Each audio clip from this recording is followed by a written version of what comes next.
On va tenter de faire une petite nomenclature des nombres au travers de la Torah. Bien sûr, on ne va pas rentrer dans le détail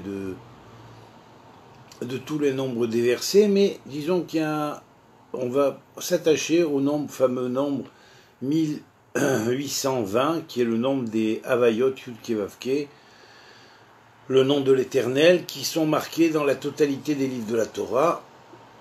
Étant donné surtout que le livre que nous commençons s'appelle Shemot, Shemot veut dire à la fois les noms, mais il va avoir aussi une signification en tsarfatite, en français, de les noms et les nombres qui se suivent, puisque le brr qui est en plus dans le français pour nombre va signifier bara, les noms qui ont créé.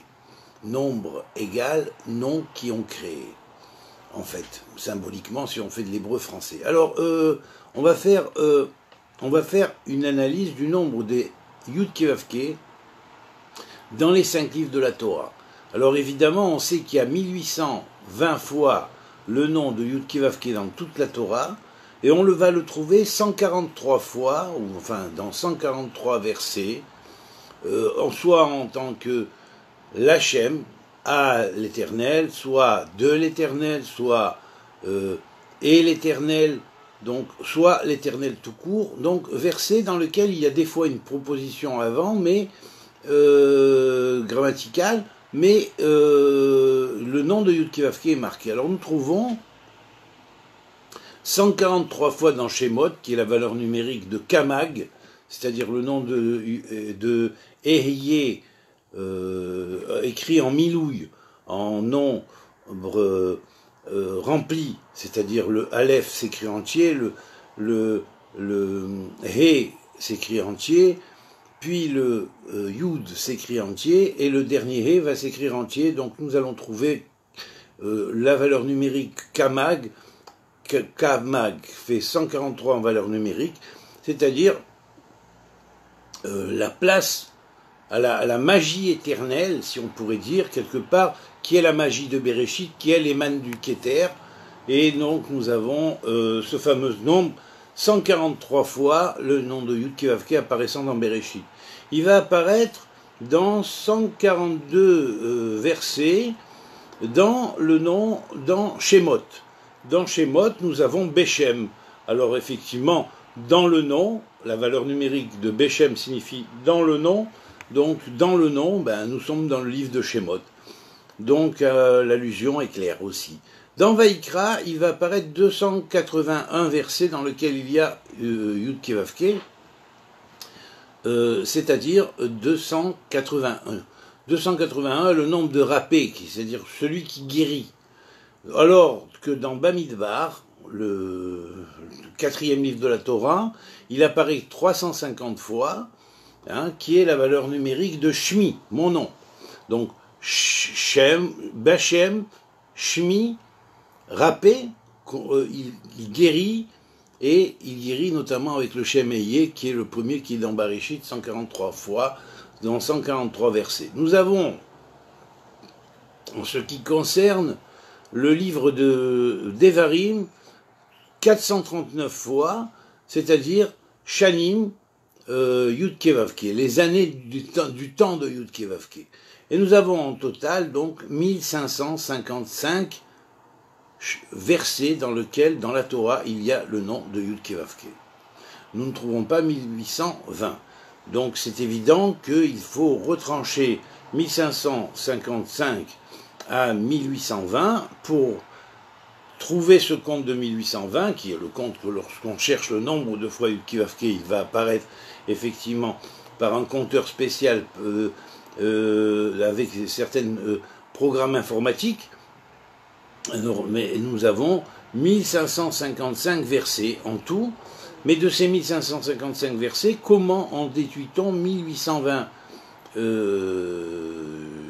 fois Yud-Kevavke? Eh bien, nous avons 265 versets dans lesquels il est marqué plus d'une fois Yud-Kevavke. Et il y a des versets, effectivement, où il est marqué plus d'une fois Yud-Kevavke. Or, plus d'une fois Yud-Kevavke, qui est le nom de l'Éternel, apparaîtra marqué des fois ou mentionné 2 fois dans certains versets, et ces versets-là sont à mettre en valeur.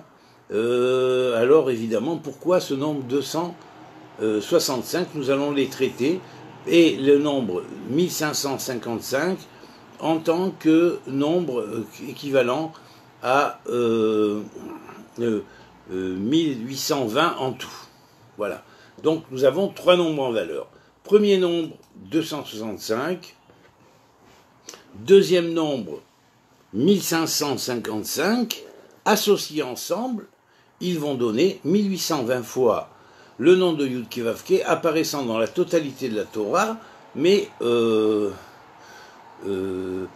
disons que en tenant compte que dans certains versets, le nom de Yud-Keh-Vav-Keh est marqué une fois ou est marqué deux fois.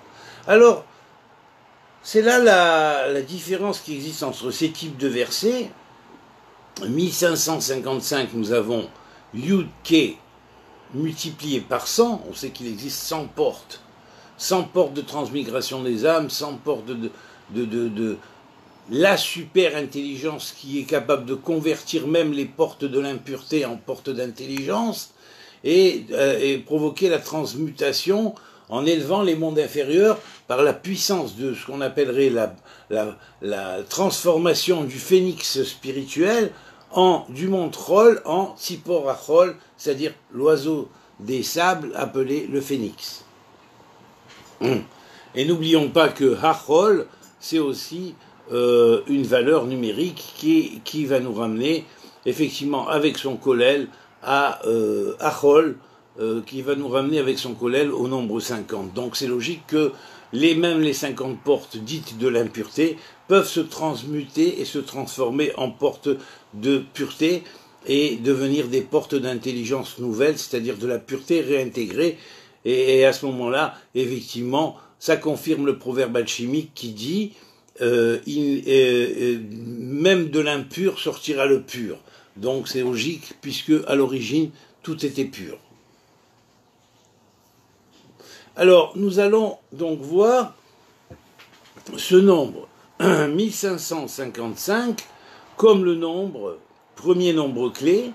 1555, c'est 15, c'est-à-dire le nombre 15 qui est le nombre de Yah. Vous allez le retrouver notamment dans la fin des psaumes, dans les derniers psaumes, avec les Alléluia prononcés par toutes les stades des créatures dans la création, et proclamés par David dans Alléluia, dans le terme Alléluia, glorifier l'Éternel, car Yah est une abréviation du nom de Yud-Keh-Vav-Keh, c'est les deux premières lettres qui vont représenter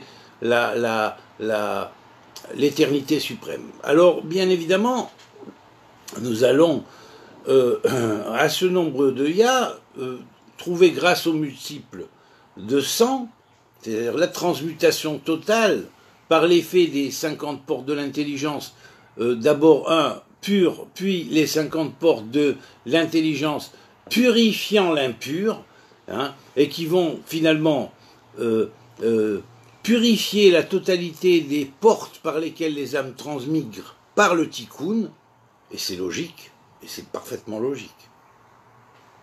Je ne mélange rien là, je ne mets pas de surplus, je ne jette pas de la poudre aux yeux, je donne des nombres que j'explique en parfaite logique. Donc en plus, il va nous rester le nombre 55 qui lui est à la fois 50 plus le dixième de 50, c'est comme si on donnait la 101e fois à 55, ce qui va représenter le souvenir total de toute la création, plus un dixième de la dernière unité, c'est-à-dire le 1 de 100 rajouté au 100, 101, on sait que c'est la valeur numérique de Michael, qui est la valeur numérique qui permet le souvenir de ce qui était pur et droit et vérité à l'origine. Alors donc, évidemment, c'est logique, puisqu'on est aussi dans un nombre multiple de 101, dans cette année dite loasique, puisque 101, ça le fait 101 fois 20, qui 20 représente le passé. Donc nous allons avoir, au travers de ce nombre 1555, qui est le nombre des versets dans lesquels il y a les Yud-Keh-Vav-Keh, des fois une fois, la plupart du temps une fois, quelquefois deux fois, eh bien, nous allons voir que nous avons dans ces 1555, 15 multiplié par 100, donc purification des 100 portes, grâce à l'éternité suprême de Alléluia qui va faire chanter toutes ces 100 portes et toutes les hiérarchies d'âmes qui sont descendues par ces 100 portes pour créer le royaume de l'Éternel, puisque là on est dans le royaume de l'Éternel, et enfin le 5 en plus qui va lui, le 55 en plus qui est la valeur numérique de Hakol, le total qui va représenter le tout. Bien évidemment, le tout, vous connaissez, c'est un concept philosophique qui a été utilisé par les premiers hermétistes, tous ceux qui ont reçu la tradition venue de Hanor, hein, bien évidemment, puisqu'à l'origine c'est Hanor, c'est Hermès Trismégiste, comme l'a dit Rambam dans l'introduction de Moré Nebuchim, et puis on sait qu'il avait le nom de Totom dans l'Égypte. Hein. Alors bien évidemment, on sait que cette chose-là va représenter l'éternité s'étendant sur la totalité des couches de toute la création. Hakol, le tout. Le tout va devenir quoi? Ya, ou recevoir de Ya, l'énergie suprême de l'éternité, dans les 100 portes de la connaissance, de l'intelligence divine, transmutante et transmutée. Comme Spinoza disait, il y a une nature naturante et une nature naturée, eh bien on pourrait dire qu'il y a aussi une nature transmutante, dérivant de Dieu, et une nature transmutée, faisant retourner les choses à l'origine par le biais du souvenir qui est ce qui va casser l'oubli. Donc, il va rester donc à ce nombre de 1555 pour atteindre les 1820 fois Yud-Kevavke, 265 versets où il y a plusieurs fois Yud-Kevavke. Donc 2 fois Yud-Kevavke. Alors dans ces 265, nous avons le nom du Seigneur à la fin, 65, c'est Rassa, hein. Mais en même temps, ça veut dire quoi? Ça veut dire le nom du Seigneur qui est relié au 65, l'attribut de seigneurie qui va s'habiller jusque dans le Malchut, jusque dans le royaume, et le 200 en plus qui est la valeur numérique pyramidale de Elohim.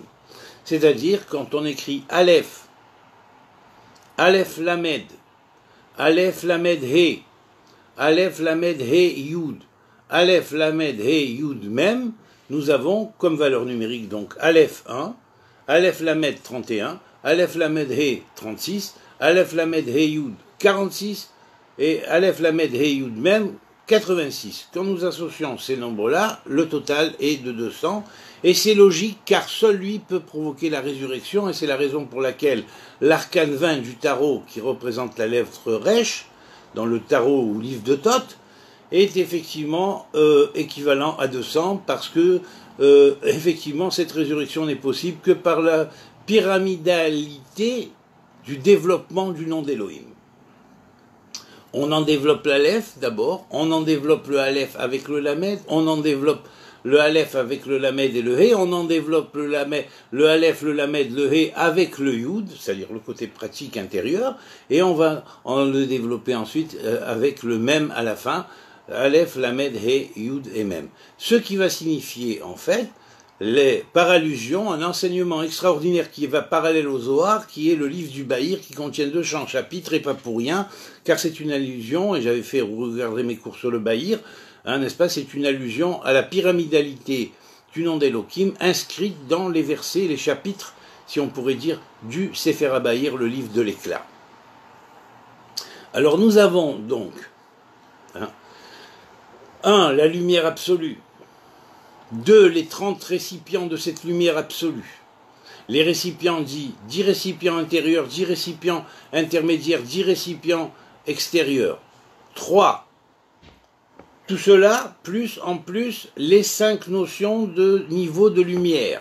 La lumière apparaissant 5 fois dans le livre de Bereshit, donc nous avons ici la notion de l'étage des lumières dans les 4 mondes, et le 5e qui est le monde transcendant les 4 mondes.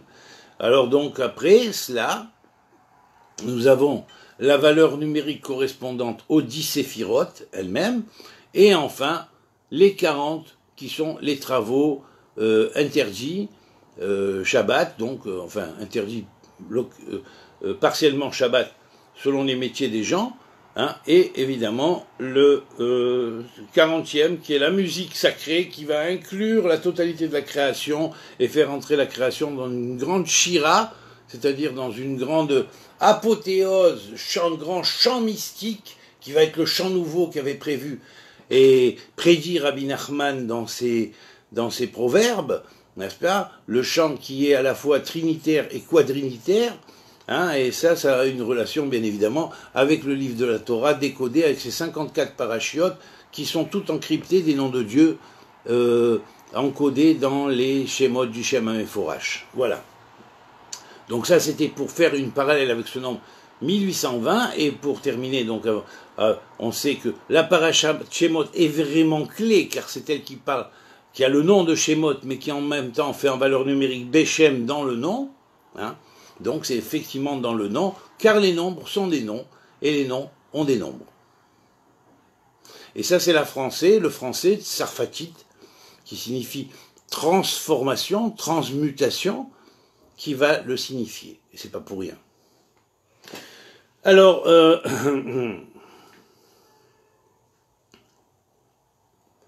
nous avons dans le livre de Bereshit, 23 fois, le nombre 23, vous savez très bien que c'est un nombre grand nombre clé de la génétique universelle, à la fois dévoilé et caché, hein, puisque le nom de Yihye, qui est un des noms de l'Éternel aussi, il sera, hein, on sait qu'à la fin des temps, on dit que Yud-Kevavke, l'Éternel, donnera son nom en primeur au Mashiach, et que donc il prendra lui-même pour toute la création le nom de Yihye, il sera. Et dans son Yihye, il sera, ça veut dire qu'il sera le futur qui va nous guider par l'intermédiaire du Mashiach qui va être le berger, qui va guider l'humanité et toutes les humanités de la création, lorsqu'on parlera de Mashiach cosmique, bien évidemment, vers cette éternité, ce Yihye, ce futur qui est le nom de Dieu du futur, Yihye. Alors nous le trouvons 23 fois, qui est fantastique, hein, directement ça sur le code humain, le code génétique humain, et donc en même temps ce nombre 23 est la grande clé de la création. Il y a un film même qui a été fait là-dessus, vous le verrez, ou vous le chercherez sur internet et vous le verrez, renseignez-vous. Et puis vous avez dans Shemot 37 fois le nom de Yihye, dans Vaïkra 50 fois le nom de Yihye, alors c'est très intéressant parce que ça met une relation avec les portes de l'intelligence, 42 fois le nom de Yihye dans Bamidbar et 42 fois le nom de Yihye aussi dans Devarim. Or 42 est le nombre du Tikkun, c'est-à-dire du Tikkun de la création, donc on comprend que la finalité, le Gmara-Tikkun du Tikkun, le Tikkun et le Gmara-Tikkun de la création repose effectivement sur le nom en 42 lettres. Voilà, donc là, maintenant que je vous ai expliqué un peu ça, je vais revenir à cette notion codée qu'il y a au travers de la paracha de Shemot lorsqu'elle commence, et je la repose, et je veux que les gens prennent un peu plus conscience par rapport à la dernière fois que j'avais fait le cours sur Shemot, du premier verset qui est Ve'ele Shemot Bene Israël Abaim Mitzrayma et Yaakov Ish ou Beto Baou. Alors, voici les noms des fils d'Israël qui venus en Égypte et qui accompagnèrent Yaakov, chacune avec sa famille. Alors, indépendamment du fait que, bon, on sait que Ish ou Beto, hein, bien sûr, ici, la paternité est au père, c'est le père qui donne la paternité, c'est le père qui donne la continuité de la descendance, même si c'est la mère qui accouche l'enfant, selon les lois de la Torah, ça dépend du père, et donc le père a toute son importance selon la Torah. Le code a été inversé, bien évidemment, durant la galoute, et ça, il faut le mentionner, et on est obligé le mentionner, que c'était dans un cas de force majeure que ça a été fait dans une génération, mais ce n'était pas obligatoire de la laisser, cette loi, pour toutes les générations. Voilà. Donc, la Torah donne la paternité selon le père. Alors, donc, Ve'ele Shemot ben Israël, Abaïm Mitzraïma, qui sont descendus en Égypte. Donc, je rappelle cette histoire du Rabbeinu Bechaye et sa question. Existe-t-il la vie sur d'autres planètes? Et c'est sur cette question-là que je vais parler. Et ça n'a rien à voir avec les Elohim Acherim, comme certains semblent d'une manière subterfugique l'entendre. Hein. En tout cas, pas dans tous les cas, et certainement pas dans les cas dans lesquels je parle, et en faisant allusion à ce à quoi je fais allusion. Donc, net, ici. Nous avons le Rabbeinu Bechaye qui nous a posé cette question et qui nous a dit donc, posez la question, existe-t-il la vie sur d'autres planètes? Et il y répond, il dit, c'est dans ce verset-là. Le terme VLE 42 en valeur numérique, comme justement le nombre de fois Yihye que nous trouvons à la fois dans Bamidbar et dans Devarim, qui représente le Tikkun et la finalité du Tikkun, ou ce qu'on appelle le Gemara Tikkun. Alors bien évidemment, hein, ça signifie quoi? Ça signifie que tout ça est encodé dès la base, et c'est notre futur. Et d'où sait-on que c'est notre futur? Et c'est notre futur, et c'est Tzedek, et c'est la vérité. Car l'association des nombres de fois Yihye que nous trouvons dans toute la Torah, dans les 5 livres de la Torah, comme je l'ai détaillé précédemment, est précisément 194, valeur numérique de Tzedek, ce qui explique pourquoi un tribunal de Melchizedek a été institué sur la terre par les premières générations. Alors donc, Ve'ele Shemot, voici les noms. Le terme Ve'ele est une signification générique et à la fois génétique. Hein, et donc ici, elle va nous dire, attention, hein, le Ve'ele, il représente bien dans sa Ve'ele, avec ces 4 lettres, quand on rajoute le kollel, on couronne le mot de ces 4 lettres, de ces 4 couronnes pour chacune de ces 4 lettres. On prend l'ensemble 42, on rajoute 4 et on a 46, c'est-à-dire 2 fois 23, c'est-à-dire 2 fois le nombre correspondant au chromosome humain, de la généalogie humaine. Ce qui va signifier 46 paires de chromosomes en tout, puisqu'il y a 22 paires du père, 22 paires de la mère, plus la paire qui s'associe par un chromosome simple et un chromosome simple, donné par le père et donné par la mère, ça fait le XX ou le XY. Qui va faire en tout 46 formes de chromosomes. Voilà pourquoi le mot Hélé a véritablement une signification génétique. Alors donc, la réponse du Rabbeinu Bechaye est effectivement, oui, le terme Véélé est un terme de génétique, de tolda, de continuité, mais en même temps, le fait que le mot Mitzraïma soit mentionné dans le Passouk, dans le premier verset de Shemot, ça signifie automatiquement, comme il existe Shamaïm et Shamaïma, qu'il existe des civilisations dans le ciel, comme il en existe sur la terre. Et il veut signifier par là, il dit, effectivement, il existe d'autres planètes habitées ou habitables, dans lesquelles il existe un Israël cosmique. Mais pas seulement un Israël cosmique, des peuples cosmiques aussi. Alors maintenant, je suis obligé de mettre ce premier verset, maintenant qu'on a plus pris conscience, en relation avec la création dans le livre de Bereshit des cieux et des méorotes. Alors là, on commence la notion, le 3e jour a été terminé, le jour de la création, le 3e jour de recréation. Alors il est marqué ici au chapitre 1, verset 16. Vaya'as Elohim et shne meorot agedolim. Et Dieu fit 2 grands luminaires. Amaor agadol, le grand luminaire, pour la direction du jour, Ve'et Amaor akatan, et le petit luminaire pour la direction de la nuit. les mêmes chélettes à Laïla pour la direction de la nuit et en même temps des étoiles. Pourquoi cette notion? Car la lune dans la Kabbalah est considérée comme, si on pourrait dire, le circonscripteur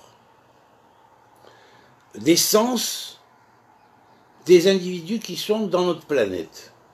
C'est-à-dire qu'en fait, il apparaît, il vient des étoiles de nombreuses lumières. Mais ces lumières ont des fréquences quelquefois trop élevées pour les individus qui siègent sur Terre. Et là, c'est là que la Lune va provoquer ce qu'on appellerait une circonscription des sens, ou une circoncision des sens quelque part, en limitant les sens, les 5 sens de chaque individu de la Terre. C'est-à-dire qu'on va voir entre telle fréquence et telle fréquence en hertz, on va entendre entre telle et telle fréquence pour les êtres humains, on va sentir entre telle et telle fréquence, on va parler entre telle et telle fréquence et on va effectivement goûter et recevoir les sens des goûts entre telle et telle fréquence. Donc ce sont les fréquences qui vont générer notre aptitude à nos sens de pouvoir détecter ce qui est autour de nous et l'interpréter. De la même manière, les chats, les chiens, les éléphants, les abeilles, les chauves-souris, chaque espèce végétale comme animale, dans les sens qui la composent, a aussi une capacité de réception qui lui donne cette perspicacité à recevoir un instinct qui permet de sentir à très longue distance comme le chien, qui permet d'entendre des sons que nous n'entendons pas, nous, dans notre échelle, si on pourrait dire, des réceptionnels des sens, de nos sens humains. Il y a aussi des sens qui, entre tel âge et tel âge, même dans le genre humain, s'entendent, et des niveaux de fréquence qui, à partir d'un certain âge, on n'entend plus. Alors qu'on entendait quand on était jeune, par exemple. Donc, il y a effectivement une circonscription des sens, et la Kabbalah donne essentiellement à la Lune ou à la fonction lunaire cette notion-là. Maintenant, en approfondissant un petit peu, si on connaît aussi l'astrologie, c'est là qu'on va mieux comprendre le pourquoi de la Lune liée au Malchut. La Lune, c'est-à-dire la Levana. Alors maintenant, nous allons voir combien fait ce verset. Alors la valeur numérique de ce verset est égale à 5820. 5820 en valeur numérique à Krachi, en grade. Et on va voir qu'il va rester donc, après que 14 tours de 400 se soient faits, on va voir qu'il va rester 220 grades, nombre 220 qui lui-même est la clé, on pourrait dire, de la porte. Ce 220e grade va être la clé de la porte de précisément la combination des 22 lettres avec les 10 sphirotes. Dans leur multiplication, ils vont donner 220 niveaux de compréhension. Donc ces 220 niveaux de compréhension sont précisément dans les notions de captation des lumières, venant des étoiles, des planètes et des différentes agglomérations d'étoiles émanant des signes célestes, puisqu'on sait que dans le nombre 22, il y a déjà tout le cosmos. D'accord ? Donc, alors maintenant je vais me référer à 2 versets plus haut, qui est le verset 1 du chapitre 1, le verset 14, qui dit comme ça: Vayomer Elohim, Yehi meorot barakia shamayim, qu'il y ait des étoiles dans le rakia, dans l'espace du ciel, Lehavdil ben Yom ou ben Laila, et afin de séparer d'entre le jour et la nuit, Vayihi leotot, Vayihiu leotot ou la moadim, velayamim velashanim. Et ils seront en signes pour les individus qui sont sur la terre, pour déterminer les temps, les fêtes, les pèlerinages, enfin tout ce qui suit, les rituels que les humains ont pu établir en se basant sur les lois du ciel et les cycles du cosmos, Velayamim, et les jours, pour la simple signification de mesure du temps, d'établissement d'un calendrier, Velachanim, et les années, de façon à comprendre comment tout cela fonctionne. Hein, et voilà. Et là, nous allons avoir un nombre de 3744 pour ce verset. Ce nombre 3744 est 9 fois, c'est-à-dire fondement. Il y a déjà fondement. Là, on est dans le Malchut, dans le royaume, et il va rester 144 grades. Alors 9 fois 9 fois 400 va faire 3600. Il va rester, pour arriver à 3744, 144 grades. C'est quoi ces 144 grades? Eh bien, ces 144 grades vont représenter la signification qui est liée au grade qui précisément gère on pourrait dire, l'architecture et la disposition, ainsi que l'agencement du système en 144 qui est la clé précise de l'agencement d'un royaume sacré qui soit à la fois céleste et terrestre. Eh bien voilà, vous l'avez dans ce verset-là.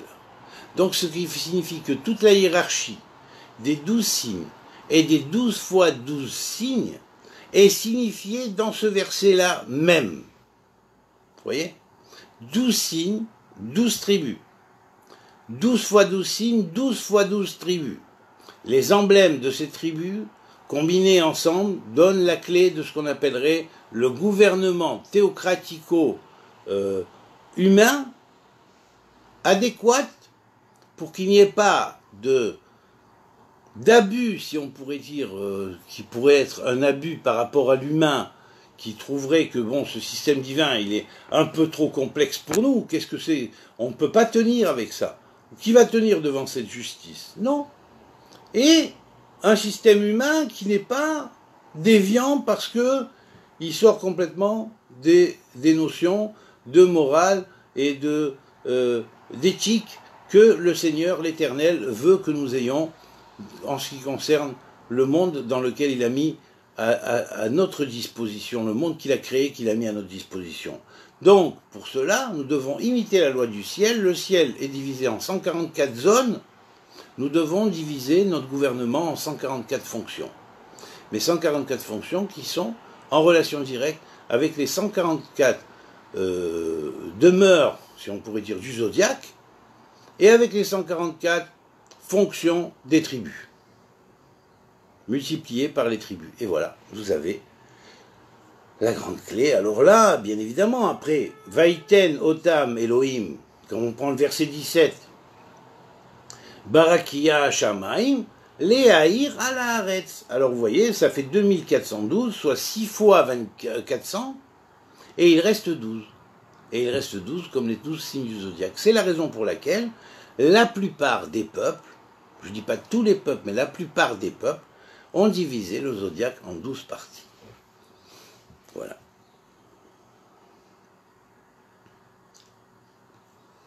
Alors après, vous avez bien évidemment le verset Veiyu la meorot barakia, il fut des astres dans le rakia, dans l'espace céleste, pour éclairer la terre, et cela s'accomplit, c'est-à-dire Léaïr alaharetz vayichen. Et Léaïr alaharetz vayichen, la valeur numérique de ce verset fait 2224, soit 2000, c'est-à-dire 5 fois 400, plus 224, qui est le nombre de grades, qui est le nombre lié au grade, si on pourrait dire, mais qui en tant que 224e grade est égal à un grade qui est dans la troisième partie du cosmos et qui va être dans les grades liés à la balance. Donc certainement, nous avons un tikkun à faire en ce qui concerne l'effet sur nous des méorotes, c'est-à-dire des astres, parce que effectivement les astres peuvent influencer un désastre sur Terre si nous ne nous comportons pas selon les lois divines.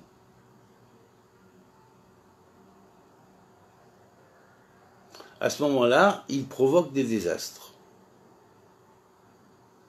Mais si nous nous comportons effectivement selon les lois divines, sans exagérer, sans exagération, en associant d'une manière harmonieuse le système divin avec le système humain, eh bien nous faisons une progression qui nous élève vers notre destin et nous aide à le réaliser, en même temps, bien évidemment, nous permet de nous développer vers notre futur. Nous méritons le 224 en tant que 222 qui est Rechev, hein, la fameuse base de la Merkava, hein, mais en même temps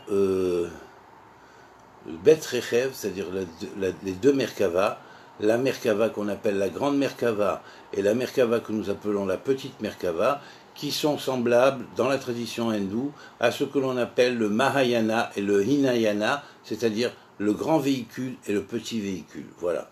À vous de regarder ce que dit l'hindouisme sur les Vimanas, et vous comprendrez un peu mieux ce que la Torah nous résume en quelques termes ou en un nombre simplement, une théorie complète de toutes les traditions qu'il y a pu y avoir sur la terre, avec en même temps la clé centrale qui permet leur décryptage.